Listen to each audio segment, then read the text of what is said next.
రాజీ 4వ భాగం. 3వ భాగంలో రాజీకి అనంత్తో పరిచయం, తనకి జ్వరం వచ్చినప్పుడు అనంత్ సేవ చేయడం అన్నీ గుర్తుకొస్తాయి. కథ కొనసాగుతుంది. రాజీ కరుణాకర్ వంక చూసింది. అతను చాలా మొహమాటంగా తల క్రిందికి దించుకున్నాడు. చిరునవ్వుతో దృఢమైన గడ్డం, కొనదేలిన ముక్కు, పెద్ద నుదురు ఇవి అతని ముఖంలో ప్రస్ఫుటంగా కనిపించేవి. ఇంకాస్త పుష్టిగా ఉంటే అందంగా ఉండేవాళ్లలో లెక్కకొస్తాడు అనుకుందామే. రవికాంత్ ఇంకా తామిద్దరి స్నేహాన్ని గురించి చెప్పుకుపోతున్నాడు. ఎలా వాళ్ళిద్దరి మధ్య రహస్యాలు లేవో అవన్నీ.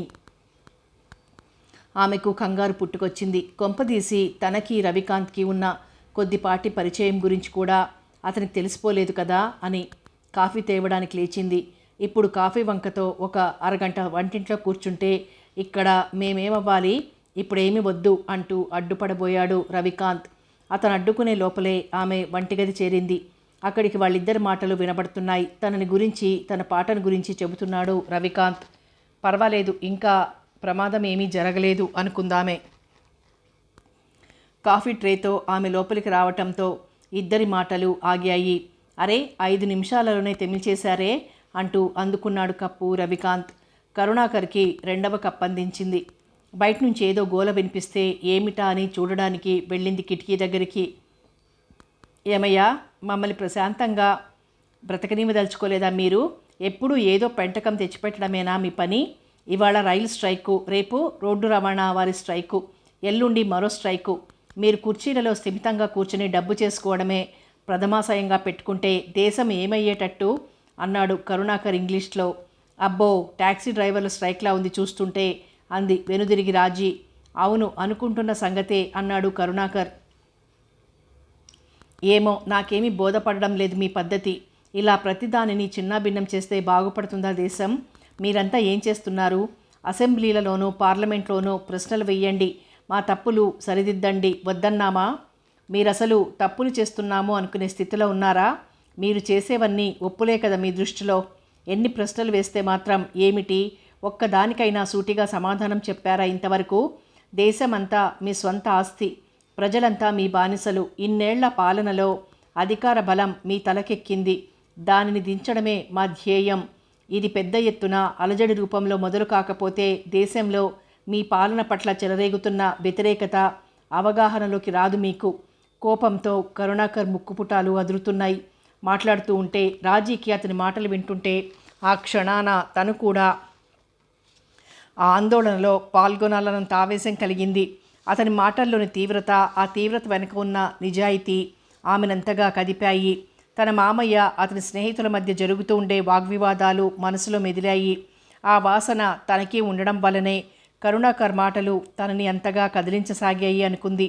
మీరన్న దాంట్లో నిజం లేకపోలేదు అంది కూర్చుంటూ. కొంపదీసి మీరు వాళ్ళ జట్టులో చేరిపోవడం లేదు కదా మీ మామయ్యలాగా అన్నాడు రవికాంత్. దానికి నవ్వి మీకు టైం అవుతుందేమో అంది గుర్తు చేస్తూ.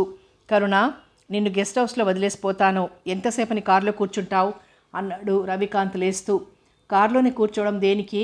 ఓహో, మీ ఇద్దరి స్నేహం సంగతి హోమ్ మినిస్టర్ గారికి తెలియకూడదా ఏమిటి అంది నవ్వుతూ ఆమె కూడా లేచి. ఎందుకైనా మంచిది, మా పాటలు ఎన్నని అన్నట్టు నేను ఈ సాయంత్రమే వెళ్ళిపోతున్నాను. తీరుబాటుగా మాట్లాడుకోవడానికి టైం లేకపోయింది అంటూ కదిలాడు రవికాంత్. లిఫ్ట్ దగ్గరికి వెళ్తున్న వాళ్ళిద్దరినీ చూస్తూ అనంత్తో చెప్పాలి కరుణాకర్ గురించి అనుకుందామే. ఆ రోజున ఆమెకు రవికాంత్ని గురించిన భయాలు చాలా వరకు పోయాయి. ఫలానా అని కారణం తెలియకపోయినా కరుణాకర్ని మీరొకసారి చూడాలి, తమాషా వ్యక్తి అంది రాజీ టీ కప్ అందిస్తూ అనంత్తో. ఎవరతను అన్నాడతను అందుకుంటూ. రవికాంత్తో వచ్చారాయన. కళాకారుల్ని ఊహాలోకాల్లో ఊరేగే వాళ్ళనే ఎప్పుడూ చూసి చూసి విసిగెత్తి ఉంటానేమో. కరుణాకర్ లాంటి వాళ్ళు కనిపించినప్పుడు భూమి మీద కాల ఆనినట్టు, యథార్థంలో బ్రతుకుతున్నట్టు అనిపిస్తుంది. అంటే ఆయన తీవ్ర రాజకీయవాదనుకుంటాను. అన్నం, బట్ట, వసతి, బీదరికం, అధికార దుర్వినియోగం ఇలాంటి వాటిని గురించి మాట్లాడుతూ ఉంటే ఇవన్నీ పరిష్కారం కాకుండా ఇలా ఉండగా నేను ప్రేమ గీతాలు రాయకపోతేనేమి, పాడకపోతేనేమి అనిపించింది. కళాపోషణ అంతా వట్టి డాంబికం, జీవం లేని వ్యర్థ ప్రయాస అనిపించింది. కేవలం అన్నం, బట్ట, వసతి, డబ్బు ఇవే జీవితమైతే మనకి పశువులకి తేడా ఉంటుందంటావా? ఎంఎన్ రాయ్ పుస్తకాలు తెస్తానుండు. ఇలాంటి నీ అనుమానాలకు సమాధానాలు దొరికే అవకాశం ఉంది. అది నిజమే, కానీ ప్రాథమిక అవసరాలు ముందు తీరాలి కదా. అది నేను ఒప్పుకుంటాను. ప్రతి మనిషి కనీస అవసరాలు తీరాలి. ఒక్కొక్కసారి రోడ్డు మీద వెళ్తుంటే కనబడతారు చూడండి, రోడ్డు పక్క పచ్చిక మైదానాల్లో నుంచి మంచి మంచి బట్టలు వేసుకుని ఐస్ క్రీమ్ తింటూ శ్రీమంతుల పిల్లలు, వాళ్ల పక్కనే నోరూరుతూ చూస్తూ చింపిరి గుడ్డలతో పేద పిల్లలు. ఎందుకింత తారతమ్యం? అది ఎంతో బాధగా ఉంటుంది. ఏమీ చేయలేకపోతున్నానే అన్న అసక్తత కృంగదీస్తుంది. అంత తారతమ్యం ఉండడం ఘోరమే. ఏమిటి వాళ్ళ నీ మనసు పూర్తిగా రాజకీయాల వైపుకు మళ్ళింది? ఇవి రాజకీయాలా ఏమిటి? నేనే ఈజాన్ని గురించి మాట్లాడలేదే. ఇలా కరుణాకర్ లాంటి వాళ్ళు తటస్థపడ్డప్పుడు కొంచెం అలా అనిపిస్తుంది. బహుశా మామయ్యతో ఉన్నప్పటి వాతావరణం మనసులో మెదిలి అలా అనిపిస్తుందనుకుంటా. మీ మామయ్య ఎక్కువగా రాజకీయాల్లో తిరుగుతూ ఉంటారా? మునిగి తేలుతూ ఉంటారు అనండి. ఎప్పుడు సర్వోదయ క్రాంతి, గ్రామోద్ధరణ అంటూ ఉంటారు. ఎన్నికల గొడవల్లో మాత్రం కల్పించుకోడు. స్వభావం కూడా సాత్వికం. కరుణాకర్లా కాదు. మానవత్వం మీద, మనిషి మీద ఎక్కడ లేని నమ్మకము తనకి. ఇక్కడికి ఎప్పుడైనా వచ్చారా? నేను ఉద్యోగంలో చేరిన కొత్తల్లో వచ్చాడొకసారి, ఏదో కాన్ఫరెన్స్ కని. తర్వాత ఎప్పుడూ రాలేదు. ఎక్కడెక్కడో తిరుగుతూ ఉంటాడు.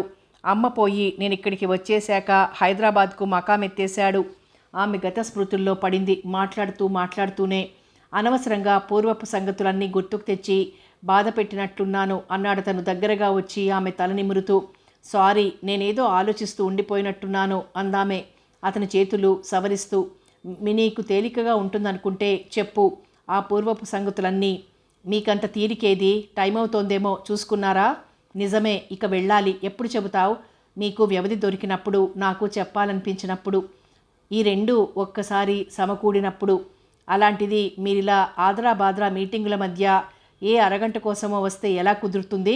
ఎప్పుడైనా 2-3 రోజులు కలిసి ఉండే వీలు చిక్కితే నీకిష్టమేనా? ఏం ప్రశ్న?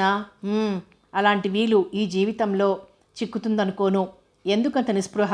ఏదో మార్గం దొరకకపోదు. నిజంగా ఒక్కొక్కసారి చాలా నిస్పృహగా ఉంటుంది. ఏమిటి జీవితం అని.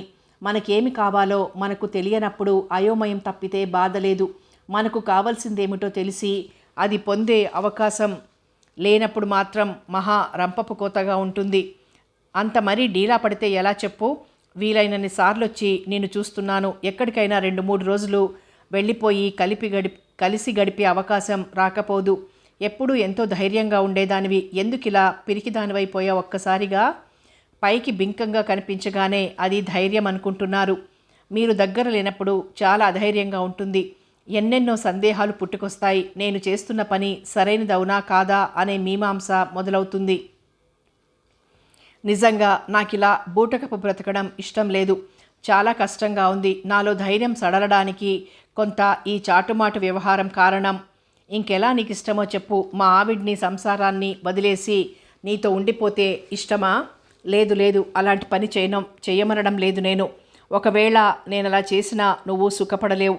ఒక సంసారాన్ని చిన్నాభిన్నం చేశానని చాలా వ్యధ చెందుతావు. నీ స్వభావం నాకు తెలుసు. నిజమే, నా వల్ల ఇతరులకి ఏమాత్రం హాని కలిగినా సహించలేను. కానీ మీరు నాకు కావాలి. నేను ఒంటరిగా బాధపడే క్షణాల్లో మీరు నా దగ్గరుంటే అంత ఒంటరిగా అనిపిస్తుందా అప్పుడప్పుడు? మీతో స్నేహమయ్యాక మీరు దగ్గర లేనప్పుడు చాలాసార్లు అనిపిస్తోంది. అంతకు పూర్వం ఒంటరితనం అలవాటుగా ఉండేది. శుష్కంగా అనిపించేది. వేరే బాధ తెలిసేది కాదు. ఆమె ముఖాన్ని తన 2 చేతుల్లోకి తీసుకుని, రాజీ, ధైర్యంగా ఉండు. జీవితం మనం అనుకున్నంత సాఫీగా నడవదు. ఉన్నంతలో దానిని భగ్నం చేసుకోకుండా ఆనందించడం నేర్చుకోవాలి. నాకు ఇలాంటి ఆలోచనలు వచ్చేవి ఒకప్పుడు. కానీ అనుభవం నేర్పిన పాఠాలతో నేను ఈ సిద్ధాంతానికి వచ్చాను. కొన్నాళ్లకు నీకు ఆరాటం తగ్గి పరిస్థితులతో సరిపెట్టుకోగలుగుతావు. జీవితంతో రాజీకి రాగలుగుతావు అంటూ అనునయించి వెళ్ళిపోయాడు. ఆమె ఆలోచనలో పడిపోయింది. అతను చెప్పిన దానిలో నిజం లేకపోలేదు. కానీ అది ఆదర్శవంతంగా అనిపించలేదు. ఆదర్శానికి ఆచరణకు అంత వ్యత్యాసం ఉంటే తాను భరించలేదు. రెండవ మనిషికి తెలియకుండా దాచుకోవలసిన తామిద్దరి స్నేహాన్ని ఆదర్శవంతంగా ఊహించుకోలేకపోతోంది. 10 మందికి తెలిస్తే అల్లరిపాలవుతాను అన్న భయం తనకు లేదు. అతని సంసారం బుగ్గి కావచ్చు, అదొక్కటే తన భయం. తాను తప్పుకుంటే నెమ్మదిగా అతని జీవితం నుంచి ఆ ఆలోచనకే ఆమె ఒళ్ళు గగురు పొడిచింది. అది తనకు సాధ్యం కాకుండా ఉంది. అలా తన్ని తాను నిలవరించుకోలేకపోవడం తనలోని బలహీనత వల్ల, లేక అతని బలమైన ఆకర్షణ వల్ల? దేనివల్లనైనా కానీ లాభం లేదు. తనను తాను అదుపులో పెట్టుకోవాలి. ఈ ప్రేమ పాశం నుంచి విడివడాలి ఎప్పటికైనా. యూనిట్ కార్యక్రమాలు ఇంకా గ్రామాల వరకు వెళ్ళలేదు. అనంత్ ప్రణాళికలు కాగితాల మీదనే కుదురుగా కూర్చున్నాయి. యూనిట్లో స్ట్రైక్లు అడపాదడపా అయితే కార్యక్రమాలు రాజధాని నగరంలో మాత్రం ఇక్కడో అక్కడో జరుగుతూనే ఉన్నాయి. ప్రయోజనం మాట దేవుడెరుగు. ఏ ప్రభుత్వపు కార్యాలయం వాళ్ళో కార్యక్రమం కోసం అడగడం, డైరెక్టర్ యూనిట్ కళాకారుల్ని అక్కడికి పొమ్మని పురమాయించడం. ఒక అర్థమూ లేదు, ఒక వినోదమూ లేదు. కేవలం ఉద్యోగరీత్యా పోవడం, గొంతు చించుకోవడం లేదా గెంతడం. ఆ కార్యక్రమాలు ఒకెత్తు. రాజీకి అలాంటి కార్యక్రమాల్లో పాడటం ఇష్టం లేక ఒకరోజు డైరెక్టర్తో ఆ మాటే చెప్పింది. డైరెక్టర్ ముందు తెల్లబోయాడు. ఇంత తెలివి తక్కువ? ఇలాంటి ఛాన్స్ అందరికీ రాదు. ఎవరైనా మంత్రిగారి కనుసన్నలలో పడాలని విశ్వప్రయత్నం చేస్తారు. ఆయన ఇంటికి వచ్చే గొప్ప గొప్ప వారితో పరిచయం చేసుకోవడం కోసం తహతహలాడుతూ ఉంటారు. మీరిలా వద్దనటమేమిటి అని చెప్పి చూశాడు.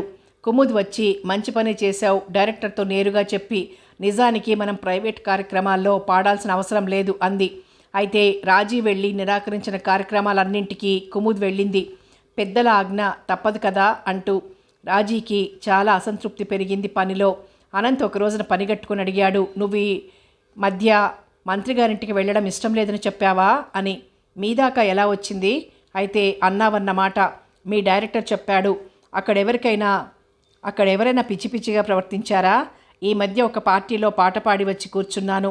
పార్టీకి వచ్చిన పెద్ద మనిషి ఎవరో నా అడ్రస్సు, ఫోన్ నెంబరు ఇవ్వమని వేధించాడు. నా మెదడు, ముఖం రెండూ ఒకదానితో ఒకటి పోటీగా ఉన్నాయట. పాటే కాకుండా అప్పుడప్పుడు కాలక్షేపాలకి అలా ఇంటివైపు వస్తాడట. ఏం చేసావు మరి? ఇచ్చావా అడ్రస్సు, ఫోన్ నెంబరు? మా ఆయనకంతగా ఎవరూ మగవాళ్ళు నా కోసం ఇంటికి రావడం ఇష్టం ఉండదన్నాను. భలే ఊరుకున్నాడా అంతటితో? పెళ్ళైందా? అయినట్టే కనపడడం లేదు అన్నాడు. అది సరే గాని మీ మగవాళ్ళకి ఉద్యోగాలు చేసే ఆడవాళ్ళు ఎవళ్లతో పడితే వాళ్లతో స్నేహం చేస్తారన్న నమ్మకం అంత చులకన దేనికి? ఏమిటి పురుష జాతి మీదే ధ్వజమెత్తావు? నిజానికి మగవాళ్ల కంటే ఆడవాళ్లే ఉద్యోగాలు చేసే ఆడవాళ్ళంటే చులకనగా మాట్లాడతారు. అది నిజమే. పాతివ్రత్యమంతా వాళ్ల కొంగునే వేళ్లాడుతున్నట్లు మేమంతా చెడిపోయినట్టు అక్కడికి. చెడిపోవడం అంటే ఇలా మీతో గడపడం అంటూ అతని దగ్గరికి వచ్చి భుజాల మీద చేతులు వేసింది. నీ వాడనుకునే వాడితో ఇలా గడపడం చెడిపోవడమా? ఎవరు నా వాడు అంది భుజాల మీద నుంచి చేతులు తీసేస్తూ. నీ యక్ష ప్రశ్నలకు నా దగ్గర సమాధానాలు లేవు. ఇటు చూడు, ఎందుకిలా నిన్ను నువ్వు చిన్నబుచ్చుకుంటావు? నీ మీద నీకు గౌరవం పోతోంది రోజురోజుకి. ఎవరైనా తెలివి తక్కువగా ఏదైనా అంటే కోపం తెచ్చుకోవడంలో అర్థం ఉంది కానీ నిన్ను నీవు హీనపరచుకోవడం దేనికి? ఉద్యోగాలు చేసేవాళ్ళు 10 మందిలోకి రావాల్సి వస్తుంది కనుక ఇలాంటి సందర్భాలను ఎదుర్కోవాల్సి వస్తుంది. కొన్నాళ్లకి మనకి అలవాటైపోతుంది ఆడా మగ కలిసి పని చేయడం. అప్పుడు ఇలాంటి సమస్యలు అంతగా ఉండకపోవచ్చు. ఈ సమస్యలు అప్పుడు ఎప్పుడు ఉంటాయి. కాకపోతే అప్పుడు అమ్మలక్కల కబుర్లు తగ్గొచ్చు. మా లాంటి వాళ్ళం ఇలాంటి వాటికి ప్రాముఖ్యం ఇచ్చి బాధపడకపోవచ్చు. ఇవాళ్ళంతా ఎడ్డమంటే తెడ్డమంటున్నావేమిటి? నిజంగా అందరి మీద అంత కోపంగా ఉందా నీకు? అందరి మీద ఏమో కానీ మీ మీద మాత్రం చాలా కోపంగా ఉంది. మధ్యలో నా మీద దేనికి? ఇంకెవరి మీద తెచ్చుకోను చెప్పండి. మీ మీద కాకపోతే నాకున్నది మీరొక్కరే కదా మరి. ఎంతో కృతజ్ఞతతో. నిజమా? మళ్ళీ అనామాట అంటూ దగ్గరగా తీసుకున్నాడు ఆమె కంఠం చుంబిస్తూ. మన మంత్రిగారి తమ్ముడు ఏం చేశాడో తెలుసా అంది సర్దుకుని అతని గుండెల మీద తలాంచుకొని కూర్చుంటూ. ఏం చేశాడు? ఇలాంటి పని చేశాడా అన్నాడు చెంపని ముద్దు పెట్టుకుంటూ. అతను అలాంటి పని చేస్తే నేను ఇలాంటి పని చేసి ఉండేదాన్ని అంటూ అతని చెంప చెళ్ళుమనిపించింది. బాబోయ్, నీ చెయ్యి చాలా వాడి. మరి వినండి, మోనా లేదు, పంజాబీ అమ్మాయి. ఆ అమ్మాయి ఈ మధ్య ఒక డ్యాన్స్ కార్యక్రమం ఇచ్చిందిలేండి. దానికి మన మంత్రిగారు ముఖ్య అతిథి. వెంట ఆయన తమ్ముడు కూడా వచ్చాడట. కార్యక్రమం ఆఖరున మోనాని అభినందిస్తూ తనతో ఒకరోజు డిన్నర్కి రావడానికి వీలవుతుందా అని అడిగాడట. మా అమ్మని అడిగి చెబుతానందట. నువ్వు పసిపాపాయివా? మీ అమ్మని అడిగేదేముంది దీనిలో? నీ పనులు నువ్వు నిర్ణయించుకోవాలి కానీ అన్నాడట. మా అమ్మ కూడా రావాలి కదా మరి డిన్నర్కి అందట మోన అమాయకంగా. మీ అమ్మతో పాటు మరోసారి వద్దు గాని మా ఆవిడ ఊర్లో లేదు ఇప్పుడు, ఈసారికి నువ్వు ఒక్కదానివేరా అన్నాడట. ఏమైంది చివరికి? ఏమవుతుంది, వాళ్ళమ్మ వాళ్లతో చెప్పినట్టుంది. డ్యాన్స్ అది అనవసరం అంటే విన్నావా అని కేకలేసిందట వాళ్ళమ్మ. ప్రస్తుతం డ్యాన్స్ కట్టిపెట్టించి పెళ్లి చేద్దామనుకుంటున్నారట. పాపం, ఇంత డ్యాన్స్ నేర్చుకుని అంత వృధాయేనా? ఏ రంగంలోనైనా ఇబ్బందులుంటాయి, వాటిని ఎదుర్కోవాలి కానీ ఇలా ప్రపంచానికి ప్రతిదానికి బెంబేలు పడిపోయి వదిలేస్తే ఆ అమ్మాయి చూడడానికి బాగుంటుంది, డ్యాన్స్ కూడా బాగా చేస్తుందన్నావు. అలాంటి వాళ్ళని అలా వదిలేయడం అన్యాయం. మనం కబుర్లు చెప్పడం తేలికే, బాధ అవమానం పడే వాళ్ళకి కదా తెలిసేది. నీ మూడేమీ బాగోలేదు ఇవాళ. అన్నట్టు రేపు వాహనాలన్నింటికీ స్ట్రైక్ కదా, ఆఫీస్కి ఎలా వెళ్తావు? స్ట్రైక్ పుణ్యమా అని ఫ్రెంచ్ లీవ్. వాహనాలకు కాదండి స్ట్రైకు, వాహనాలను నడిపే వాళ్ళకి. అబ్బా, ఎంత పెద్ద తప్పు పట్టావు. నీ దగ్గర తెలుగు పాఠాలు కూడా నేర్చుకుంటాను మిగతా పాఠాలతో పాటు. మిగతా పాఠాలేమిటి? ప్రేమ పాఠాలు. అబ్బా, ఏమి తెలివంటేను. ఎవరి దగ్గర నేర్చుకుంటున్నారో మళ్ళీ చెప్పండి. నువ్వు నమ్మినా నమ్మకపోయినా ప్రేమ విషయంలో నేను ఆడవాళ్ళ దగ్గరే చాలా నేర్చుకున్నాను. ఆడవాళ్ళు అయ్యగారికి అన్నీ బహుళ సంఖ్యలో కావాలి. ఎంతమందితో ఏమిటి తమకి అంత దగ్గర పరిచయం? ఒకటో రెండో డజన్లు. ఒకళ్ళు ఇద్దరు అంటే నువ్వు నమ్మవు. నీకు ఆశాభంగం కలగకుండా ఆ పాటి సంఖ్య చెప్పాను. ఓకే, రేపు మళ్ళీ కలుసుకుందాం. అనంత్ వెళ్ళిపోయాడు రాజీని అనంతమైన ఆలోచనలకు అప్పగించి. మరుసటి రోజు 11 గంటలకే ఫోన్ వచ్చింది అనంత్ దగ్గర నుంచి. ప్యూన్ లేడు, పిఏ లేడు, ప్రేయస్ లేదు అంటూ. అసలు మిమ్మల్ని ఎవరెళ్ళమన్నారు ఆఫీస్కు? స్ట్రైక్తో ఎవరు వచ్చే అవకాశం లేదని తెలుసు కదా. వచ్చేయకూడదు మీరిక్కడికి. రండి, ఇవాళ ఇక్కడే భోజనం చేసి సాయంత్రం వరకు గడపొచ్చు. ఎలా? నువ్వు వంటింట్లోనూ, నేను డ్రాయింగ్ రూమ్లోనూనా? ఓ అదా, మీరు వచ్చేటప్పటికే వంట అయిపోతుంది. గ్యాస్ స్టవ్లు, ప్రెషర్ కుక్కర్లు పెట్టుకొని కూడా అన్నేసి గంటలు వంటగదికి అంకితమైపోవాల్సిన అవసరం లేదండి. అబలలకి ఈ రోజుల్లో ఏం అబలలో కానీ మొత్తానికి మమ్మల్ని చేతగాని వారిని చేసేస్తున్నారు. నెపం మా మీద దేనికి వేయటం? అది మీ అప్రయోజకత్వం. మనం ఇలా కవ్వించుకుంటూ ఎంతసేపైనా మాట్లాడుకోవచ్చు కానీ చెప్పండి ఎప్పుడొస్తారో. 1 గంటలో. నిజంగానా?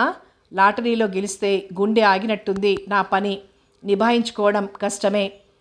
ఇంత అవిటి గుండెల మనిషి ఎక్కడ దొరికిందబ్బా నాకు? నా మాటలు నాకే అప్పగించండి. నేనేదైనా అంటే చక్కగా గుర్తుపెట్టుకొని మళ్ళీ నాకే అప్పగిస్తూ ఉంటారు. మాటలు కూడా రావు మనిషికి మళ్ళీ. అందుకే నిన్ను నేర్పమనేది. నీ పనులు పూర్తి కానిచ్చుకో. వచ్చేటప్పటికి నేనున్నంతసేపు నీ టైం అంతా నాకే కావాలి అంటూ ఫోన్ పెట్టేశాడు. హడావిడిగా వంట కానిచ్చేసి ఆగమేఘాల మీద తయారై ఆతృతగా ఎదురు చూస్తోంది రాజీ అనంత్ కోసం. ఫోన్ కంగున మోగింది. రవికాంత్ దగ్గర నుంచి ఏదో పని మీద. నేను మళ్ళీ వాళ్ళొచ్చాను. కరుణ ఇంకా ఇక్కడే ఉన్నాడు. అతనికి మీ పాట వినిపించాలనుంది. స్ట్రైక్ వల్ల మీరు ఆఫీస్కి వెళ్ళుండకపోవచ్చునని అనుకుని ఫోన్ చేశాను. రమ్మంటారా మమ్మల్ని అంటూ. ఎదురుగా ఉంటే ఏం చేసేదో తనకే తెలియదు. అంత చిరాకు వేసిందామెకు. నా కోసం ఎవరో కారులో వస్తున్నారు, అందుచేత స్ట్రైక్ ఉన్నా ఆఫీస్కి వెళ్తున్నా. సాయంత్రం 6 తర్వాత రండి, అప్పటికి ఇంట్లో ఉంటాను అంటూ అతన్ని మళ్ళీ మాట్లాడనివ్వకుండా రిసీవర్ పెట్టేసింది. ఇలా రిసీవర్ పెట్టిందో లేదో అటు డోర్ బెల్ మోగింది. ఏమిటంత చిరాగ్గా ఉన్నావు అన్నాడు అనంత్ తలుపు తీయగానే రాజీవ్ ముఖంలోకి చూస్తూ. మీరు లోపలికి వస్తారా? గుమ్మంలోంచి నుంచుని ప్రశ్నల వర్షం కురిపిస్తారా అందామె కొంచెం కినుకగా. లోపలికి వచ్చి ఇప్పుడు చెప్పు, ఎందుకంత కోపంగా ఉన్నావు? ఆమె మాట్లాడలేదు. పోనీ నేను వెళ్ళిపోనా? వద్దొద్దు, మీరు వెళ్ళిపోతే ఇక బోరున ఏడవాల్సిందే నేనివాళ. ఏమైంది చెప్పు. ఎవరో నిన్ను విసిగించారు ఈ లోపల అన్నాడు ఆమె చేతుల్ని తన చేతుల్లోకి తీసుకుంటూ. మీ స్నేహితుడు. నా స్నేహితుడెవరు? రవికాంత్. ఓ అతనా? అతను నా స్నేహితుడా నీ స్నేహితుడా? నాకంటే మీకే ఎక్కువ స్నేహితుడు. గొప్పగా కబుర్లు చెప్తాడు కదా. అతనితో కూర్చుని మీ కార్యక్రమాల గురించి పథకాలను గురించి కబుర్లు చెప్పక కాట్లాడమంటావా? మరి మీరు అతనితో ఎందుకు కాట్లాడతారు? నాతోనే కానీ. అసలు ఏం జరిగింది? వచ్చాడా ఇక్కడికి? వస్తానన్నాడు. మీరు వచ్చేటప్పటికి ఫోన్లో అతనే మాట్లాడుతున్నాడు. ఫోన్లో మాట్లాడితే కూడా మహా పాపమేనా? ఎదురుగా మాట్లాడలేని విషయాలు ఫోన్లో మాట్లాడవచ్చు అనుకున్నాడేమో. మీలాంటి వాళ్ళతనికి అలాంటి సలహా ఇవ్వకనే బెంబేలు పడిపోతున్నాడు. ప్రేమలో పడ్డ ప్రతివాడు బెంబేలు పడక తప్పదు. ప్రేమలో పడ్డాడో బంగాళాఖాతంలో పడ్డాడో నన్ను బురదగుంటలోకి ఈడ్చకుండా ఉంటే చాలు మీరంతా కలిసి. అతని మీద కోపంతో నన్ను కూడా తిడతావెందుకు? ఏమో చూస్తూ ఉంటే అందరూ ఒకే మాదిరిగా కనిపిస్తున్నారు. అయితే ప్రమాదమే. అతను నేను ఒకే మాదిరిగా కనిపిస్తూ ఉంటే నేను ముందుగానే జాగ్రత్త పడటం మంచిది. అదే నేను అనేది. ప్రతి ఒక్కరూ ఎవరి జాగ్రత్తలో వారు ఉండనే ఉంటారు. ఎటొచ్చి గాలిలో దీపాన్ని నేనే. ఇవాళ నిజంగా నీ మూడ్ పాడైంది. ఏదో ఉల్లాసంగా ఉంటామనుకుని వచ్చాను. నేను అలాగే అనుకున్నాను. అతని దగ్గర నుంచి ఫోన్ వచ్చింది. నా మూడ్ గోవిందా అయింది. అనవసరంగా మనసు పాడు చేసుకోకు. నీలో తెలివి ఉంది, ఆకర్షణ ఉంది. నాలాంటి వాళ్ళు, అతని లాంటి వాళ్ళు ఆకర్షితులయ్యారంటే అది సహజమే. అవును, మీకన్నీ సహజంగానే అనిపిస్తాయి. తెలివి లేదు, ఆకర్షణ లేదు, అంత హంబగ్. నేను అందుబాటులో ఉన్నానని మీ అందరి ఊహ. ఒంటరిగా ఉంది, వేరే అడ్డంకులేమీ లేవు. తీరికగా కబుర్లేసుకొని కాలక్షేపం చెయ్యొచ్చును. ఒప్పుకుంటే ప్రేమ పేరుతో కాసేపు నాటకం ఆడొచ్చు. ఇంతకు మించిన ఉదాత్తత మీలో కానీ, ఆకర్షణ నాలో కానీ లేవు. ఎందుకు నన్నింత చౌకబారుగా చూడాలి మీరంతా? రాజీ గొంతు ఆవేశంతోనూ దుఃఖంతోనూ డగ్గుతిక్క పడింది. అతను దగ్గరగా వచ్చి అనునయించబోయాడు. ఆమె విముఖతతో దూరంగా వెళ్ళిపోయింది. అతనేమీ మాట్లాడకుండా దీవాన్ మీద కూర్చుండి ఆమెను చూస్తూ ఉండిపోయాడు. కాసేపటికి తెప్పరిల్లి, సారీ, అనవసరంగా మీ టైం కూడా పాడు చేశాను. ఇలాంటి రోజు కోసం ఎన్ని రోజులుగానో ఎదురు చూస్తున్నాను. కానీ తీరా ఆ రోజు వస్తే చూడండి ఎలా ఉందో నా ప్రవర్తన. ఎన్నెన్నో ఊహించుకున్నాను. మిమ్మల్ని పువ్వుల్లో పెట్టి పూజించాలన్నంతగా ఉబలాట పడ్డాను. చివరికి ఇలా అయింది అంటూ పమిట కొంగుతో కళ్ళు ముఖం తుడుచుకుంటూ కూర్చుంది. మంచినీళ్ళివ్వనా అన్నాడతను దగ్గరగా వచ్చి అనునయంగా. ఆమె తలెత్తి చూసింది. మరుక్షణం అతని నడుమును వాటేసుకుని ఏడ్చేసింది. తనివి తీరా ఏడ్చి అతని ముఖంలోకి ఎండా వానలా కన్నీళ్ల మధ్య నవ్వుతూ చూసింది. పిచ్చి రాజీ, ఇప్పుడు బాగుందా చెప్పు. ఎందుకు నీవిలా చౌక చేసుకుని మాట్లాడతావు? నీ ఆకర్షణ నీకు తెలియదు. నీ మెప్పు కోసం చెబుతున్న మాటలు కావివి. చూసిన ప్రతి ఒక్కరికి ఒక్కసారిగా నీ మీద ప్రేమ పుట్టుకొస్తుందని నేను చెప్పడం లేదు. కానీ నీతో పరిచయం చేసుకోవాలని చాలామంది కనిపిస్తుంది. ఎందుకు అందరి నుంచి తప్పించుకుని పారిపోవాలనుకుంటావు? అలా ఎంతకాలం తప్పించుకోగలవు? ఎవరితోనూ సంపర్కం పెట్టుకోకుండా ఎలా కుదురుతుంది? నీలో కొంత మార్పు తెచ్చుకోవాలి. మీరే చెప్పండి. ఇలా రవికాంత్ లాంటి వాళ్ళు మాటిమాటికి నా దగ్గరకు వస్తూ ఉంటే బాగుంటుందా? ఏ క్షణమో వాళ్లే బలహీనతకో లోనై నన్ను అవమానిస్తే అతను అలా మూర్ఖంగా ప్రవర్తిస్తాడనుకోను. సంస్కారం, సంస్కృతి ఉన్న మనిషిలాగానే కనబడుతున్నాడు. సాహితీ వాసన ఉన్నవాడు. ఎప్పుడు రాజకీయాలలో మునిగి తేలుతూ ఉంటాడేమో. అప్పుడప్పుడు నీలాంటి వాళ్లతో మాట్లాడుతూ ఊపిరి పీల్చుకుందామనుకుంటాడనుకుంటాను. ఏమో, మీరు చెప్పేదంతా నిజమే అయినా నేనున్న పరిస్థితుల్లో నాకు రక్షణ తక్కువ అనిపించింది.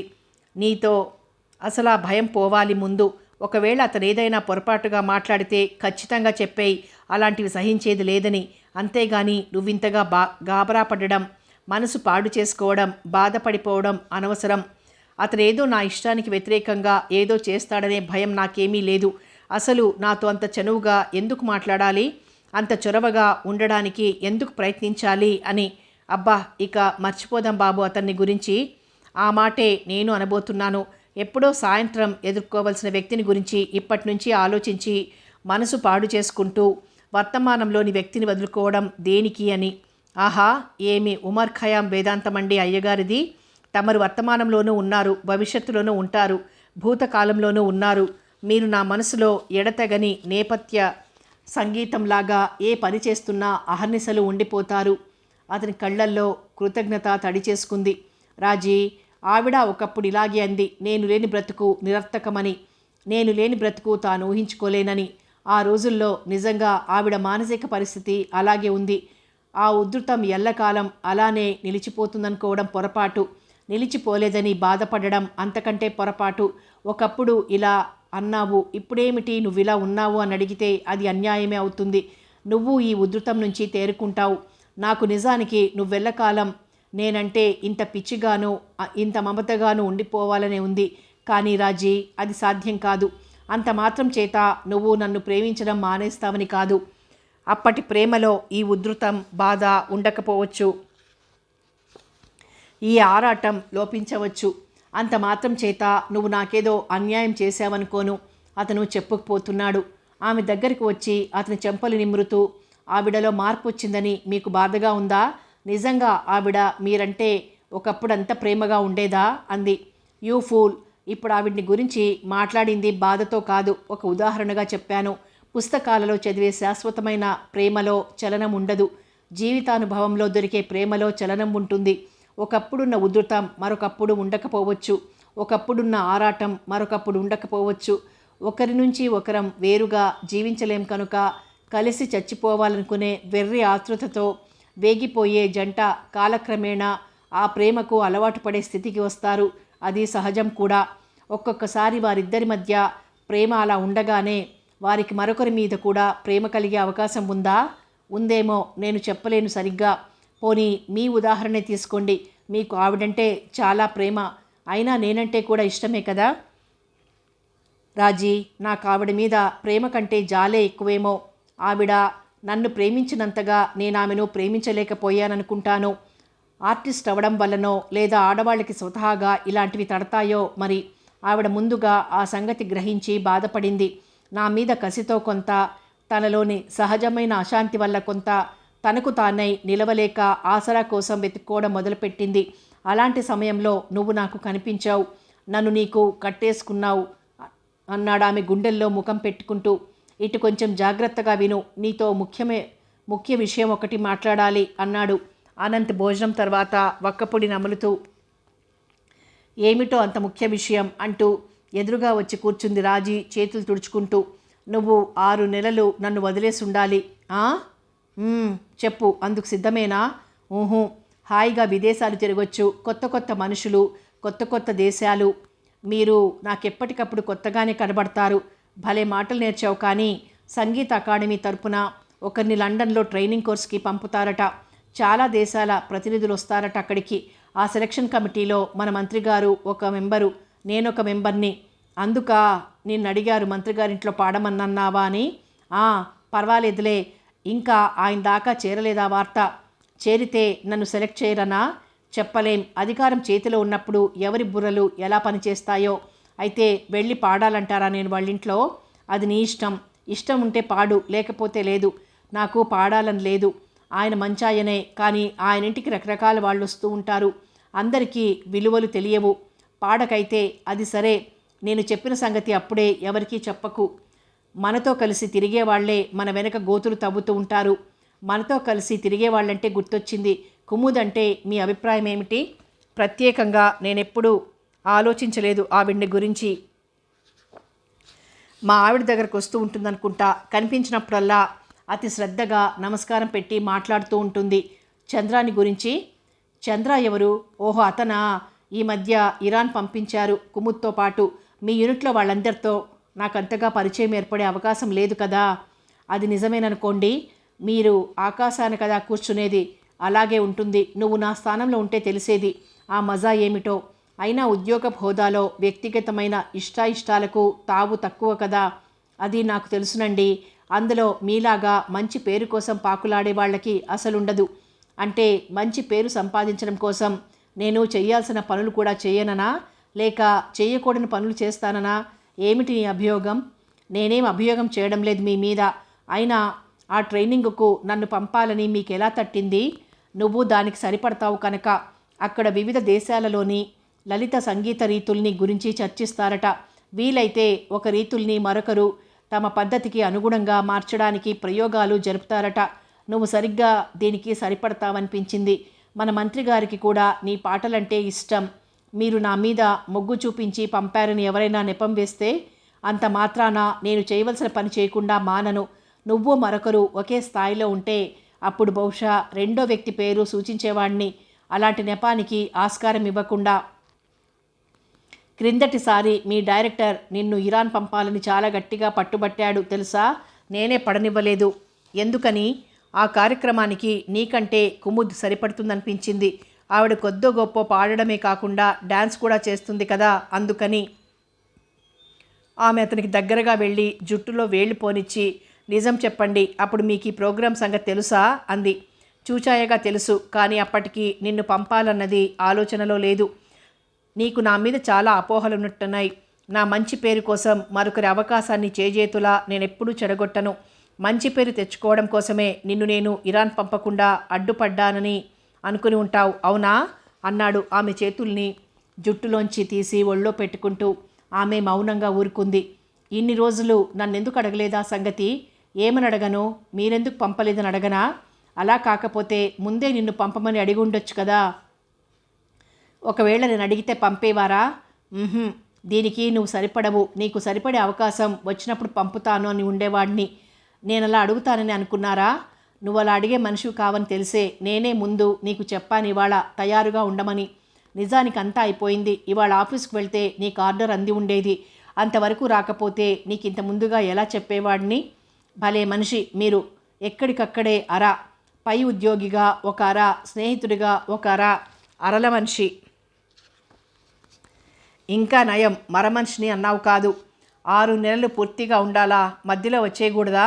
ఇలాంటి వెర్రిమర్రి ఆలోచనలు కట్టిపెట్టి ఇక్కడిదంతా మర్చిపోయి హాయిగా గడిపేసిరా. నిజంగా అంటున్నారా? మనస్ఫూర్తిగా. మిమ్మల్ని కూడా మర్చిపోతే అది నా దురదృష్టం. అంతేకాని నన్ను తప్పుపట్టరా? నిన్న దేనికి? నేనెవరిని బంధించడానికి ప్రయత్నించను. మీరెవరి బంధనలోనూ ఉండడానికి ఇష్టపడరు కనుక. ఇప్పుడు నీ బంధంలో ఉండడానికి ఏ విధమైన సంకోచమూ లేదు. ఉంచేసుకుంటావా? సాయంత్రం వరకునా? ఎప్పటికీ? నేను సిద్ధమే. కానీ ఏం లాభం? నిమిషంలో నిస్పృహలోకి జారుకుంటావు. నువ్వు కొన్నాళ్ళు ఆలోచించడం మానేసి జీవితాన్ని అనుభవించు. దానిని గురించి పదే పదే తర్కించకు. నాకు అలాగే అనిపిస్తోంది. ఆలోచించిన కొద్దీ భయాలు, సంకోచాలు ఎక్కువవుతున్నాయి. ఆలోచనలు లేకుండా మాయం చేసేయండి నా బుర్ర నుంచి. హాయిగా నిశ్చింతగా ఇలా పడుకుంటాను అంది అతన్ని ఒడిలో తలపెట్టుకుంటూ. సాయంత్రం రవికాంత్, కరుణాకర్ వచ్చారు. రాజీ 2 పాటలు పాడింది. మాటలు, కవిత్వం, కళ, ప్రేమ వీటి మీదికి మళ్ళాయి. స్వేచ్ఛ లేని సమాజంలో స్వచ్ఛమైన ప్రేమకు తావులేదన్నాడు కరుణాకర్. విశృంఖలత స్వేచ్ఛ అనిపించుకోదన్నాడు రవికాంత్. అనుభవం లేని రాతలు, శుష్క నినాదాలు ఒకే రకానికి చెందినవి అన్నాడు కరుణాకర్. ఎవరైనా రేప్ని గురించి రాస్తే అతను ఆ పని చేసి ఉండాలనా నీ ఉద్దేశం? హంతకుడైతే కానీ డిటెక్టివ్ నవలలు రాయలేడా? అన్నింటికీ స్వానుభవాలే అవసరం లేదు. చూసినది, విన్నది, చదివినది అవగాహన చేసుకుంటే స్వానుభవాన్ని మించి రాయొచ్చు అన్నాడు రవికాంత్. అలా ఇద్దరూ వాదించుకుంటూ ఉండిపోయారు కాసేపు. రాజీ వారి వాదనను వింటూ కూర్చుంది. కరుణాకర్ హఠాత్తుగా ఏదో గుర్తొచ్చినట్లు లేచి, ఇక నేను పోవాలి, రేపటి సంగతులు మాట్లాడుకోవాలి మా వాళ్లతో అన్నాడు. మీకు పుణ్యం ఉంటుంది కానీ రేపు మళ్ళీ ఈ స్ట్రైకు కొనసాగించకండి. మమ్మల్ని ఏమీ బ్రతకనివ్వదలుచుకోలేదా ఏమిటి అన్నాడు రవికాంత్. మీరు సవ్యంగా పాలిస్తే ఈ తంటాలే ఉండవు. ఎంతసేపు మీ బొక్కసాలు నింపుకోవడమే కానీ ప్రజల బాగోగులు పట్టాయా మీకు? రవి, నీలాంటి వాళ్ళు ఒకళ్ళిద్దరున్నంత మాత్రాన పరిస్థితులు చక్కనవుతాయన్న నమ్మకం నాకు లేదు. మీ ఒకరిద్దరిని నోరెత్తనివ్వరు అంటూ దూకుడుగా వెళ్ళిపోయాడు కరుణాకర్. కరుణాకర్ ఇలా తీవ్రవాదిగా ఉండేవాడు కాడు. ఇప్పుడిప్పుడే మరీ ఇలా మాట్లాడుతున్నాడన్నాడు రవికాంత్. పరిస్థితులు ఆయన్నలా తయారు చేశాయేమో అంది రాజీ. ఏమిటి మీరు అతని వాదననే సమర్థించేటట్లున్నారు? పరిస్థితులు బాగాలేవని దేశాన్ని మరింత అల్లకల్లోల పరిస్తే అవి పరిష్కారం అవుతాయా? నాకు అవేమీ తెలియవు. కానీ స్వాతంత్రం వచ్చిన ఇన్నేళ్లకు కూడా నిరుద్యోగ సమస్య అలాగే ఉంది. దారిద్ర్యం సురక్షితంగా అలాగే ఉంది. మన దేశంలో నిరుద్యోగ సమస్య ఎలా తీరుతుంది చెప్పండి? అసలు పని మీద గౌరవం లేదు మనకి. ఈ పని చేస్తే తప్పు, ఆ పని చేస్తే తప్పు. అందరికీ వైట్ కాలర్ ఉద్యోగాలే కావాలి. కడుపు నిండకపోయినా అందరికీ పట్టణాలలోనే ఉపాధి దొరకాలి. పల్లె జీవితం మారిపోయింది మరి. అక్కడ ముఠా రాజకీయాలు, తగాదాలు జనాన్ని సుముఖంగా బ్రతికినిస్తున్నాయా చెప్పండి? పల్లె జీవితాన్ని గురించి కవుల వర్ణన విని ఆనందించాల్సిందే కానీ వాస్తవం వేరుగా ఉంది. మీతో ఏకీభవిస్తాను. అయితే వాటిని బాగుపరిచే మార్గం వెతకాలి కానీ ఇంకా వాటిని చిన్నాభిన్నం చేసేస్తే అంత అలజడి తెస్తేనే కానీ మీరు కళ్ళు తెరవలేదుగా. కరుణని మీ ఇంటికి తీసుకొచ్చి చాలా పొరపాటే చేసినట్లున్నాను. మధ్యలో ఆయన్ని దేనికి అనడం? ఆయన నాకేమీ నూరిపోయలేదే. మాట మీద మాట వచ్చింది, నాకు తోచిందేదో అన్నాను. ఇలా మీలాంటి వారందరూ ఈ అలజడిని సమర్థించే స్థితికి వచ్చారంటే ఇది గట్టిగా ఆలోచించాల్సిన విషయమే. నిజానికి నా అశాంతికి ఇదే కారణం. ఇటు మా వాళ్ళని నా పథకాల విషయంలో పూర్తిగా ఒప్పించలేను. అటు ప్రజల్లోకి పోతే వాళ్ళకి మా మీద నమ్మకం పోతున్నట్టుంది. ఆ మధ్య ఒక హరిజనవాడలో ఏదో హరి జనోద్ధరణ గురించి మాట్లాడుతున్నాను. ఇంతలో ఒక హరిజన యువకుడు లేచి, మీ అగ్రజాతుల వారి సానుభూతి మాకు అవసరం లేదు, మా హక్కుల్ని మేము కాపాడుకోగలం, మీ సంగతులు మీరు చూసుకోండి, మీరు పట్టణం మధ్య మేడలు కట్టుకుంటారు, మేం పొలిమేరల్లో మీరు దయతెల్చి కట్టించి ఇచ్చిన కాలనీలలో ఉండాలి, ఏం మీ మధ్య మేము బ్రతకూడదా? ఒక అగ్రకులానికి చెందిన మీ మాటలు నమ్మాల్సిన అవసరం మాకేమిటి అంటూ ఉద్రేకంగా ఉపన్యాసం ఇచ్చాడు. ఇక నేను మాట్లాడవలసిందేముంది? అతను అన్న దాంట్లో తప్పేమీ కనబట్టం లేదు. హరిజన కాలనీ అంటూ ప్రత్యేకంగా వేరే ఎందుకు కట్టాలి? వారిని ఉద్ధరిస్తున్నట్లుగా ఒకటే ఉపన్యాసాలు ఇస్తే వారికి అవమానంగా అనిపించవచ్చు. అతి సహజంగా మామూలుగా సమాజంలో మిగతా వారి స్థాయికి వారిని తేవడానికి ప్రయత్నిస్తే మంచిది. మేము చేసే పనిని 10 మందికి తెలియచెప్పకపోతే రేపు మళ్ళీ ఎన్నికలలో గెలవడం ఎలా? ఎన్ని కబుర్లు చెప్పినా ఎన్నికలు చాలా వరకు కులాల బలాల మీదే ఆధారపడి ఉంటాయి కదా. అందుకే మన అభ్యున్నతి ప్రజాస్వామ్యంలో కూడా అంత అందంగానూ ఏడుస్తోంది. అసలు రంగంలోకి దిగకముందు నేను మీలాగే ఆలోచించేవాడిని. ఆదర్శవాది, యథార్థవాది కాక తప్పదు. సిద్ధాంతాల అంతస్తు నుంచి క్రిందికి దిగి వాస్తవికతతో రాజీ పడక తప్పదు. రాజకీయపు జీవితం అంటే మజాకానా ఏమిటి? ఒక్కొక్కసారి మీ మామయ్య అలాగే నేను ఈ సుడిగుండాల నుంచి దూరంగా పోయి ఉడతాభక్తిగా దేశానికి సేవ చేస్తూ ఉండిపోతే బాగుండేదనిపిస్తోంది. తనొక సన్యాసి జీవితం గడుపుతున్నాడు. ఒక కోరిక లేదు, దేని మీద కాంక్ష లేదు. తనని గురించి ఒకరు చెప్పుకోవాలన్న తపన అంతకన్నా లేదు. ఎప్పుడైనా వస్తాడా ఇక్కడికి? సామాన్యంగా రాడు. నేను తనని చూసి చాలా రోజులైంది. మీరేమైనా ఉత్తరం రాస్తే నేను అడిగానని రాయండి. మీ మామయ్యను గురించి బాధపడుతున్నారు, కానీ మిమ్మల్ని గురించి మీరు ఆలోచించుకున్నారా? అసలు ఏముంది ఆలోచించుకోవడానికి? ఉద్యోగం చేస్తున్నాను, పొట్ట గడవడానికి, కాలక్షేపానికి. పొట్ట గడవడం, కాలక్షేపం అవడం ఇవే నా పరమధ్యేయాలు. ఎన్నికలలో గెలవడం, అయితే గీతే మంత్రులవడం ఇవి మాత్రం ఏమంత బ్రహ్మాండమైన ధ్యేయాలు? మీరు నన్నేమన్నా కించపడే స్థితిలో లేను. అవి 2 ధ్యేయాలు కావని తెలుసుకున్నాను కనుకనే మీ దగ్గరికి వచ్చాను. దానివల్ల ఏం లాభం? మీకు మీరు కూర్చొని ఆలోచించుకుంటే తెలియదు మీరు గడుపుతున్న జీవితంలో ఎంత దగా ఉందో. మీ అంతరాత్మ సాక్షిగా చెప్పండి. మీరు నిజంగా పల్లెలు బాగుపడాలని ఉందా? ప్రజలలో అక్షరాస్యత పెరగాలని ఉందా? కుల వర్గాలు నశించాలని ఉందా? ప్రజలు ఐకమత్యంగా ఉండాలని ఉందా? లేదు. వాళ్ళు చదువుకుని విజ్ఞానం సంపాదిస్తే మీ శుష్క నినాదాల్లోని నేతి బీరకాయ తత్వాన్ని పసిగట్టేస్తారు. వాళ్ళు ఐకమత్యంతో ఉంటే మీ ఆటలు సాగవు. అందుచేత వాళ్లల్లో చీలికలు తేవాలి. అవి కలకాలం వర్ధిల్లేటట్లు దీవిస్తూ ఉండాలి. అందుకే మీ అందరంటే మామయ్యకి విసుగెత్తిపోయింది. రాజకీయాల నుంచి దూరంగా పారిపోయాడు. తన శక్తి చొప్పున తాను చేయగలిగిందేమో తాను అట్టహాసం లేకుండా చేస్తున్నాడు. మీ మామయ్య ఇలాగే మాట్లాడాడు ఒకసారి. అతని తత్వం మీకు బాగా పట్టుబడింది. ఎంత కోపం మీకు మా మీద? కోపం కాదు, ఏమీ కాదు, ఉన్నమాట అన్నానంతే. రాజేశ్వరి గారు, మీరన్నది అబద్ధం అని నేననను. కానీ మమ్మల్ందరినీ మీరొకే మౌసలో తిట్టిపోశారు. మాలోనూ ఆత్మపరిశీలన చేసుకునే వాళ్ళు లేకపోలేదు. ప్రజల కోసం ప్రాణాలు అర్పించేవాళ్ళు లేకపోలేదు. ఎంతమంది ఉన్నారు అలాంటి వాళ్ళు? వేళ్ల మీద లెక్క పెట్టవచ్చు. అయితే వాళ్ల మాటకు విలువెక్కడా? మీ మట్టుకు మీరు చెప్పండి. ఎంతమంది మీ పథకాలను, మీ ఆశయాలను సమర్థిస్తున్నారు? అది నిజమే. ఎక్కడికక్కడే అడ్డంకులు ఏర్పడుతున్నాయి. పని ముందుకు సాగడం లేదు. ఒక్కొక్కసారి చాలా నిస్పృహగా ఉంటుంది. అయితే మాలోనే కార్యవాదులు, నినాదవాదుల నుంచి వేరయ్యే రోజులు దగ్గర పడుతున్నాయి లేండి. అదేదో త్వరగా జరిగితే బహుశా ఈ అలజడులు, ఉద్యమాలు తగ్గిపోతాయేమో. ఇంకా ప్రజల మీద కాస్తో కూస్తో అభిమానమున్న మీలాంటి వాళ్ల పాలనలో ఎక్కువ పాలు పంచుకోకపోతే మీరంతా త్వరలోనే కాలగర్భంలో కలిసిపోతారు. స్వాతంత్రానికి ముందు చేసిన మీ త్యాగాలను దృష్టిలో పెట్టుకొని ప్రజలు మిమ్మల్ని ఇంకా గద్దెల మీద ఉంచుతారనుకోవడం శుద్ధ అవివేకం. మనలో మన మాట. కరుణ లాంటి వాళ్ళెవరైనా మీకు రోజు నూరిపోయడం లేదు కదా? ఆ అవసరం లేదు. పరిస్థితులే మనిషిని మారుస్తాయి. మాకు కళ్ళు లేవా? ఆలోచించడానికి మెదడు లేదా? ప్రజల్లోకి వెళ్తేగా. మీరు ఓట్ల కోసం తప్పితే వెళ్ళండి, వెళ్ళి చూడండి మీ పట్ల ఎంతటి గౌరవాభిమానాలున్నాయో. మేము వెళ్తున్నాం, పాదయాత్రలు కూడా చేస్తున్నాం అన్నాడు నవ్వాపుకుంటూ. దేనికి? ఫోటోలు తీయించుకొని పేపర్లో వేయించుకోవడానికా? పాదయాత్రలట. పెరిగిన పొట్టలు కూడా కరగవు కానీ ఆమె మాటకు విరగబడి నవ్వాడతను. ఎందుకు అంత నవ్వు? నిజం చెప్పనా? కోపం తెచ్చుకోకూడదు మరి. మీరలా ఉద్రేకంగా మాట్లాడుతూ ఉంటే, నాడియాల మీ చేతిలో హంటరుంటే నన్ను చావబాదేసి ఉండేవారనిపించి నవ్వొచ్చింది.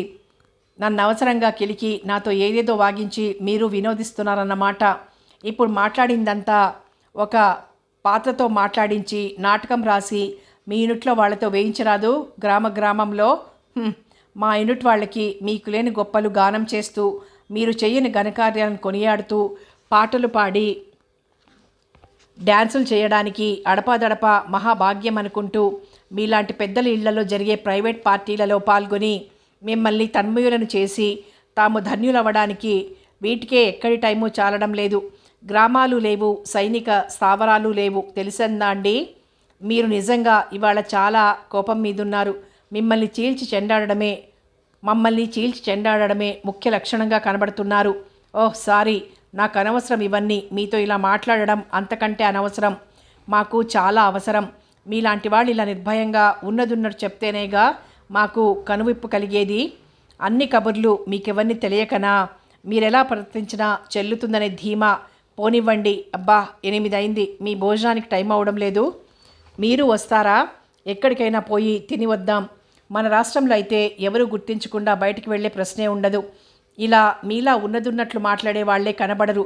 ఎవరి పనుల కోసం వాళ్ళు దగ్గర చేరతారు, పొగుడుతారు. అందుకనే వీలైనప్పుడల్లా ఇలా పారిపోయి వస్తూ ఉంటాను. మీలాంటి వాళ్లతో కాసేపు కూర్చుని ఆత్మపరిశీలన చేసుకుంటూ ఉంటాను.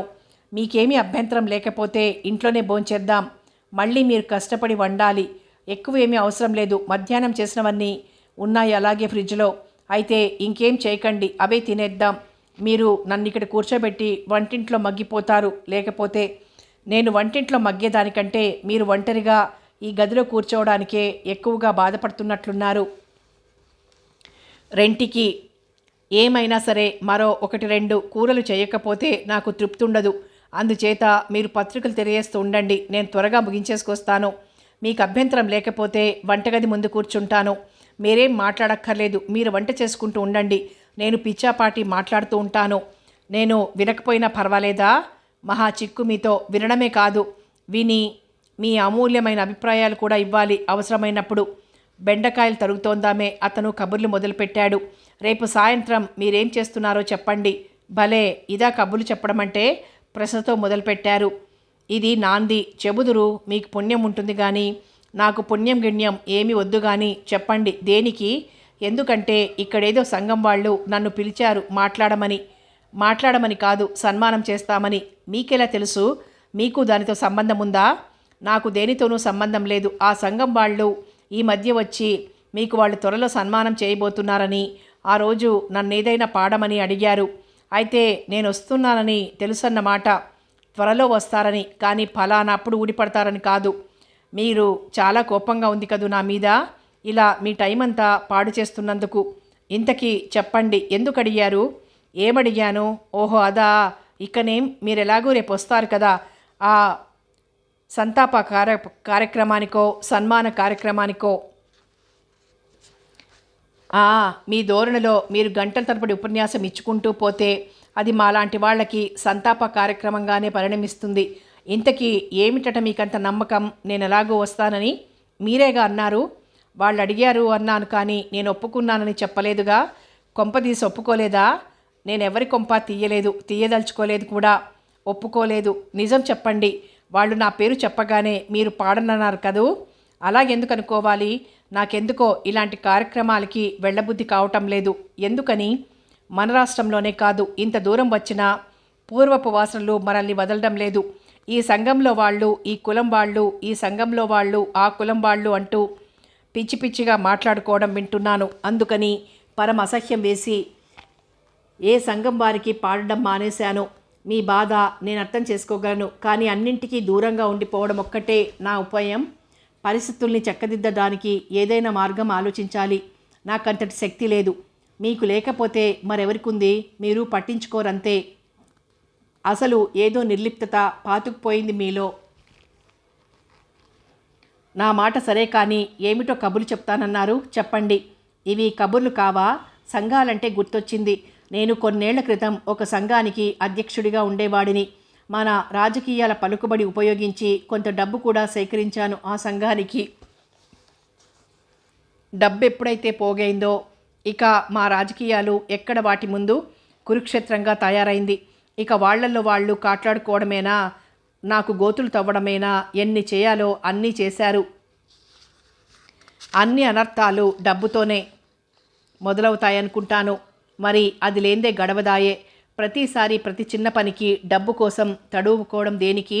ఏదో కొంత పెద్ద మొత్తం సేకరించి బ్యాంకుల్లో పడేస్తే ఆ వడ్డీతో కాలక్షేపం అయిపోతుందన్న దృష్టితో ఆ పని చేశాను. మీరు చెబితే నమ్మరు. నేను ఆ సంఘానికి అధ్యక్షుడైన కొత్తల్లో చూస్తే అసలు మీటింగులకు వచ్చే మెంబర్లే కనబడేవారు కాదు. ఏదో కొత్తలో హడావిడి చేసి ప్రోగ్రాములు వేయించి తంటాలు పడి డబ్బు సేకరిస్తే సభ్యుల సంఖ్య విపరీతంగా పెరిగిపోయి ఎన్నికల గొడవ, వీటితో నానా హంగామా తయారైంది. చివరికి సంఘం పరిస్థితి. అలాగే ఉండిపోకపోయారా? దేశానికి అధ్యక్షుడు కాకపోయినా అంత పెద్ద సంఘానికి అధ్యక్షుడనే పేరన్నా మిగిలేది. ఏది అది కుదరలేదు. మీరన్నట్టు సరిపుచ్చుకుందామనుకున్నాను. మీ రాజకీయపు ఎత్తుగడలని ఉపయోగించాల్సింది. అదే వచ్చింది చిక్కు. ఈ రాజకీయపు టెత్తులే సాంస్కృతికపు సంఘాల్ని, విద్యా సంస్థల్ని నాశనం చేస్తున్నాయి. ఈ రాజకీయ నాయకుల్ని వీటి నుంచి దూరంగా ఉంచాలి. లేకపోతే వీటిని కూడా ఇసుక తక్కడా పేడ తక్కడా చేసి పెడతారు. వాళ్ళని ఏ ఉపన్యాసం ఇవ్వడానికో, ప్రైజులు ఇవ్వడానికో, లేదా ఏ కార్యక్రమానికైనా అధ్యక్షత వహించడానికో పిలవాలి కానీ ఏ సంస్థలకి అధ్యక్షుల్ని చేయకూడదు. ఉపన్యాసాలు ఇవ్వడానికి కూడా పిలవకూడదు బాబు. 1947 సంవత్సరానికి పూర్వం బ్రిటిష్ వారు మనల్ని పాలించిన రోజుల దగ్గర నుంచి మొదలుపెట్టి తలాతోక లేకుండా మాట్లాడుతూనే పోతారు. అంత హేళనగా ఉందన్నమాట మేమంటే. ఏం చేస్తాం? ప్రజలు అన్నవన్నీ భరించాల్సిందే. అబ్బా, ఏమి ఓర్పు, ఏమి ప్రజాసేవ! ఈ కబుర్లకేం కానీ చెప్పండి. చివరికి ఆ సంఘం ఏమైంది? ఏమైంది? 2 ముక్కలైంది. ఒకటి ఒక కులం వారి చేతిలో, మరోటి మరొక కులం వారి చేతిలో చిక్కుకుంది. తమాషా ఏమిటో తెలుసునా? నన్ను 2 కులాల వాళ్ళు తిట్టారు. మా వాళ్ళు వెర్రి వెధవ, కులాభిమానం కూడా లేదు, అయిన వాళ్ళకి ఆకుల్లోనూ కాని వాళ్లను కంచాల్లోనూ పెడతాడు అని ఈసడించారు. ఎదుటి వాళ్ళు ఎన్ని కబుర్లు చెప్పినా కులాభిమానం ఎక్కడికి పోతుందండి? పైకలా కనబడతాడు కానీ అబ్బో వాళ్లకే కట్టబెడతాడు పదవులన్నీ. మనకు మిగిలేది గాడిద చాకిరియే అని చేదరించుకున్నారు. ప్రస్తుతం వాళ్ళు వదలడం లేదు, వీళ్ళు వదలడం లేదు నన్ను. అది మీ పదవి మహత్యం. ఆ మహత్యం కూడా మీలాంటి వాళ్ళ దగ్గర పనిచేయదు కదా. నాకు పదవులలో ఉన్నవాళ్ళంటే భయం. చేతిలో అధికారం ఉన్నప్పుడు వాళ్ళ మనసులు ఎలా పనిచేస్తాయో చెప్పలేం. అది దారుణమైన అభియోగం. పదవిలో ఉన్న ప్రతివాడికి అహర్నిశలు ఆ పదవి గుర్తుంటుందనా మీ ఉద్దేశం? వాళ్ళకి గుర్తు లేకపోయినా గుర్తు చేసే వందిమాగదులు పోగవుతారు. ఎంతటి వాళ్ళు వాళ్ళ చెక్కభజనలకి అలవాటు పడిపోతారు. అందుకే నేను మీలాంటి వాళ్ళ కోసం వెంపర్లాడేది. మీకు మేమంటే గిట్టదు. ఎలా చెప్పండి? నన్ను బాగానే ఆట పట్టిస్తున్నారు. మీరు నమ్మాలి. నిజంగా ఇంత హాయిగా అన్నీ మర్చిపోయి ఇలా గడిపి ఎన్ని సంవత్సరాలైందో. నా వంట అయిపోయింది. మీరు భోజనానికి లేవొచ్చిక. టేబుల్ ఇదే కదా, తెచ్చిపెట్టేయండి అంటూ అతను బేసిన్ దగ్గరికి వెళ్ళాడు చేతులు కడుక్కోవడానికి. భోజనాలై వెళ్లే ముందు రేపు నా కోసమైనా వస్తారు కదూ పాడడానికి అన్నాడు ప్రాధేయపూర్వకంగా. ఎలా చెప్పండి? వాళ్లతో రానన్నాను. తీరా ఇప్పుడు వెళ్తే మీరు గొప్పవారు కనుక వచ్చి పాడారని యాగీ చేయరా? నేనొచ్చి తీసుకువెళ్తాను మిమ్మల్ని. అది ఇంకా గొడవ, లేనిపోని అపవాదులు. ఏమిటంత పిరికిగా మాట్లాడుతున్నారు? స్నేహితులతో మీరెప్పుడూ కలిసి ఎక్కడికి వెళ్ళరా? అందరూ స్నేహితులు వేరు, మీలాంటి వారు వేరు. మిమ్మల్ని జనం 1000 కళ్ళతో కనిపెట్టి చూస్తూ ఉంటారు. నేను స్వతహాగా అలాంటి వాళ్ళకి దూరంగా ఉంటాను. మీరు ఆడవారైనా మీతో వచ్చి ఉండేదాన్ని కాదు. గొప్పవాళ్లతో తిరిగి వాళ్ళ గొప్ప అంటించుకోవడానికి ప్రయత్నిస్తున్నాను అన్న పేరు తెచ్చుకోవడం నాకు ఇష్టం లేదు. మీతో నేను వాదించలేను. మీరు వస్తారా రారా చెప్పండి ఒక్క మాటలో. రాను మీతో. నాతో కాకుండా వస్తారా? పాట పాడను. అది మీ ఇష్టం. అయితే నాది ఒక షరతు. కార్యక్రమం అయ్యాక మిమ్మల్ని రాత్రిపూట ఒంటరిగా వదిలి నా దోవన నేను వెళ్ళేది లేదు. మిమ్మల్ని ఇంటి దగ్గర దించి వెళ్తాను. సరే, దించాక నాతో వద్దన్నా వెంట కార్యనిర్వాహకులు ఒకరిద్దరు వస్తారు కదా, మా కోసం 1-2 పాటలు పాడాలి. మీరు దించను వద్దు, నేను పాడను వద్దు. నేను మోనాని వెంట పెట్టుకొస్తాను. ఇద్దరం కలిసి తిరిగి వచ్చేస్తాం. ఆ అమ్మాయి ఎందుకు? భాష కూడా రాదు పాపం. అనవసరంగా బాధ పెట్టడం కానీ. అవసరమో అనవసరమో మీరూరికే కాలుకి కాకపోతే చేతికి, చేతికి కాకపోతే కాలుకి ఏమిటి మెలికలు? ఉత్తం మొండివారు, మీ ఇష్టం, మీరొస్తే చాలు సరేనా అంటూ వెళ్ళిపోయాడతను. మరుసటి రోజు కార్యక్రమానికి వెళ్ళేటప్పటికీ అనంత్ నిలబడి ఉన్నాడు, ఎవరితోనో మాట్లాడుతూ. రాజీ తెల్లబోయింది. అనంత్ వస్తున్న నవ్వుని దాచుకుంటున్నాడు. నమస్కార బాణం ఒకటి పడేసి లోపలికి వెళ్ళిందామే. లోపల అనంత్ భార్య కూర్చుని ఉంది. నమస్కారం చేస్తూ కూర్చుంది ఆవిడ పక్కనే. ఎప్పుడు పెడుతున్నారు లండన్? ఆయన చెప్పారు అంది ఆవిడ. ఇంకా తెలియదండి నాకు అంది. ఆ సంగతి ఈవిడికెందుకు చెప్పారా అనుకుంటూ. మరొక ఆవిడొచ్చారు సిఫారసు కావాలంటూ. అప్పుడు అన్నారు ఆయన, మిమ్మల్ని పంపడానికి నిర్ణయమైపోయిందా అని ఆవిడితో. ఎంతకాలం అటు వెళ్ళేది? 6 నెలలు కాబోలు. ఓహో అందామే.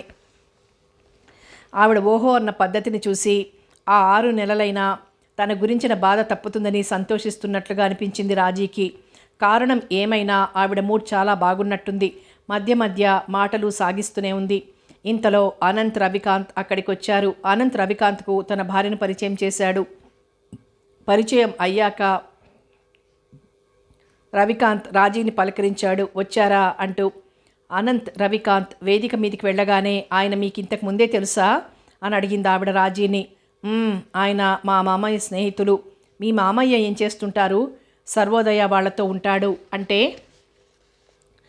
వినోబా భావే వాళ్ళ ఉద్యమంలో పనిచేస్తాడు. ప్రజాసేవ. ఓహో. కార్యక్రమం మొదలైంది. అనంత్ మైక్ ముందుకొచ్చి శ్రీమతి రాజేశ్వరి గారు పాడతారు అన్నాడు. అయ్యో నాకేం తెలియదే, నేను పాడడానికి తయారై రాలేదు. నాకు కుదరదని ముందే చెప్పానే అంది రాజీ. ముందు వరుసలో కూర్చుని ఉండడం వల్ల ఆ మాటలు వేదిక మీదికి కూడా వినిపించాయి. నాకు తెలియదు, గంట క్రితం వరకు నేను ఈ కార్యక్రమానికి అధ్యక్షత వహించాల్సి ఉంటుందని. మీకు తప్పదు మరి, ఆదుకోవాలి సమయానికి అన్నాడు అనంత్. లోపల బాగా తిట్టుకుంటూ ఊపిరి బిగబట్టి వేదిక మీదికి వెళ్ళింది రాజీ. రవికాంత్ ఆమె చూపుల్ని తప్పించుకొని హాలు కప్పు వంక చూస్తున్నాడు. అనంత్ పెదవులు బిగబట్టి బూట్ల వంక చూసుకుంటున్నాడు. అక్కడేమైనా పెద్ద రాయి ఉంటే ఇద్దరి తలలు పగలగొట్టాలన్నంత కోపం వచ్చింది రాజీకి. జాతీయ గీతం ఒకటి పాడి వచ్చి కూర్చుంది. అనంత్ భార్య బిగుసుకుంది. తనలా అనంత్ పిలిచి పాడించడం ఆవిడకు నచ్చలేదు కాబోలు. కర్మ, ఎందుకొచ్చాన్రా భగవంతుడా అనుకుంటూ. రవికాంత్ ఉపన్యాసం అవగానే లేచి ఇంటికొచ్చేసింది రాజీ. కార్యక్రమం అయ్యే వరకు ఉండకుండా. 9:30 అయింది. భోజనం చేసి టీవీ పెట్టిందో లేదో డోర్ బెల్ మోగింది. ఇప్పుడెవరబ్బా అనుకుంటూ తలుపు తీసింది. రవికాంత్ నిలబడున్నాడు. దడాల్న తలుపు మూసేద్దామా అనిపించింది ఆమెకు. అనిపించిందల్లా చేసేయడం నిజాయితీ అనిపించుకున్న సభ్యత అనిపించుకోదు కదా అనుకుని ముభావంగా రండి అంది. నా మీద కంఠం వరకు కోపంగా ఉంది కదూ. అనంత్ గారితో నేను అసలు చెప్పనే లేదు మిమ్మల్ని పాడించమని. ఆయనకే ఆ బుద్ధి పుట్టినట్టుంది మిమ్మల్ని చూడగానే అన్నాడతను నిలబడే సంజాయిషి ఇవ్వాల్సిన అవసరం లేదు అందామె చిరుకోపంగా. భయంగా ఉంది కూర్చోవడానికి మీ వాలకం చూస్తుంటే. ఈ కబుర్లకేం లేండి, కూర్చోండి. అంత భయం ఉన్న వాళ్ళిలా ప్రవర్తించరు. ఎలా ప్రవర్తించరు? ఇలా ఇంత రాత్రి రావాల్సిన అవసరం ఏమొచ్చింది మీకు? 9:30 ఒక రాత్ర? మేం చాలాసార్లు టైం రాత్రి 12:30కు కూడా వస్తూ ఉంటాం. రాజకీయాలలో మునిగి తేలేవాళ్ల సంగతి నేను చెప్పడం లేదు. మీరు నిశాచరులని తెలుసు. వేళాపాళా ఉండవు మీకని తెలుసు. మేం మునిగి తేలే వాళ్ళమైతే మీరు ఒడ్డున నిలబడి మా అవస్థ చూసి ఆనందించేవాళ్ళ ఏమిటి? మీకేం అవస్థ అండి? దేశాన్ని పడుకోవడమేగా మీ పని. గాడ్, ఎంత మాట అనేశారు. పూర్తిగా మీరు మీ మామయ్య మనిషి అయిపోయారు. తను ఇలాగే అనేవాడు. నిజం మాట్లాడడానికి ఎవరి మనిషి కానక్కర్లేదు. అయినా నేను మామయ్య మనిషిని కానంటే కాకుండా పోను. అది సరేననుకోండి. నేను సిద్ధాంతరీత్యా కూడా అంటున్నాను. బాంధవ్యం మాటనడం లేదు. బాంధవ్యం అనగానే ఆమె ఆలోచనలో పడింది. ఇతనికెంతవరకు తమ బాంధవ్యాన్ని గురించి తెలుసునా అనుకుంటూ. మీరేదో ఆలోచనలో పడ్డారు. చెట్టంతటి వాణ్ణి ఎదురుగా పెట్టుకొని. ఆమెకు నవ్వాగలేదు అతని మాటలకి. అతను కూడా శృతి కలుపుతూ, ముఖ్యంగా ఇప్పుడు నేను 2 పనుల మీదొచ్చాను. ఒకటి, మీరు కార్యక్రమానికి రావడమే కాకుండా పాట కూడా పాడినందుకు కృతజ్ఞతలు చెప్పుకోవడానికి. రెండవది, మరో విషయం విన్నవించుకోవడానికి. ఏం విషయం అండి? నేను పిఎంని అనుకున్నారా ఏమిటి? కాకా పట్టడం బాగా అలవాటైనట్టుంది. అది అలవాటైతే కోటలోనే పాగా వేసేవాడిని. అది చేత కాలేదు. ఇంతకీ రెండవ సంగతి అనంత్ గారిని గురించి. అంటే అదేగా చెప్పబోతున్నది. ఇక్కడ కూడా మీ సమాజాలను సంఘాలను వేరుపురుగులు తొలుస్తున్నట్టున్నాయి. నేను చెప్పానుగా నిన్నే, మీకు ఇంకా ఎవరైనా కూడా చెప్పారా ఏమిటి? తర్వాత ఇక్కడికి అడపాదడపా వస్తూ ఉంటాను కదా, వివిధ సమాజాల వాళ్ళు వచ్చి పిచ్చాపాటి మాట్లాడిపోతూ ఉంటారు. నేనంతగా పట్టించుకోలేదు ఇంతకు పూర్వం. అయితే అనంత్ గారితో పరిచయం అయ్యాక ఆయన మీద నాకు చాలా గౌరవం ఏర్పడింది. మీకు ఆయన గురించి ఏం తెలుసునని గౌరవం ఏర్పడింది. నాకు ఆ పాటి అనుభవం ఉంది. మీ మంత్రి గారికి ఆయనంటే చాలా అభిమానం. పనిలో చాలా సమర్థులని, తెలివైన వారని. ఇకపోతే ఆయనని మీ ఇంట్లో కూడా చూశాను. మీతో పరిచయం ఉన్న వ్యక్తి, అది కూడా ఒక కారణమేనా? మీరెవరినైనా పరిచయం పెంచుకొనిచ్చారు అంటే ఆ వ్యక్తిలో ఏదో గొప్పతనం, ప్రత్యేకత ఉండి తీరుతుందని నా నమ్మకం. ఈ మాటలకేం కానీ అసలు సంగతి చెప్పండి. ఇక్కడి వాళ్ళంతా ఆయన ద్వారా సాయం పొందుతూ ఆయనకి గోతులు తవ్వుతున్నారేమోనని నా అనుమానం. అలా ఎందుకు అనుమానం కలిగింది మీకు? ఒక తమాషా చెప్పమంటారా? కొందరికి ఆయనకు కులాభిమానం ఉందని కోపం, మరికొందరు ఆయనకి కులాభిమానం లేదని కోపం. భలే, మీ రెంటిలో ఏది నిజమనిపిస్తుంది? రెంటిలోనూ నిజం లేదనిపిస్తుంది. ఆమె తృప్తిగా నిట్టూర్చింది. మీకు అలాగే అనిపిస్తుంది కదూ? నాకు తెలిసినంతవరకు ఆయన కార్యవాది, కులవాది కాదు. కులం అనేది ఒకటి ఉందనేది కూడా ఆయనకు గుర్తుంటుందనుకోను. అయినా మీరు చెప్పండి, మీ మట్టుకి మీరు మామయ్యతో స్నేహం చేసినప్పుడు, లేదా మరెవరితోనైనా స్నేహం చేసినప్పుడు అతనిది మీది ఒకటే కులం అవునా కాదా అని ఆలోచించారా? దానికి తావేది? అసలు మనసుకు దగ్గరగా వచ్చిన మనుషులతో స్నేహం పెరుగుతుంది. ఇవి కారణాలకు అందుతాయనుకోను. మరి చెప్పండి, ఎంతో అమూల్యమైన స్నేహ బాంధవ్యాలు అతి సాధారణంగా కులేతరులతోనూ మనకు మొదలవుతాయి. ఒకరి కోసం ఒకరం ప్రాణం ఇవ్వడానికి కూడా సిద్ధపడే స్థితికి వస్తాం. ఏ కుల బంధువుకి, ఏ రక్త బంధువుకి కూడా చెప్పుకోలేని లోలోపలి భావాలు మనసు విప్పి ప్రాణ స్నేహితులకు చెప్పుకుంటాం.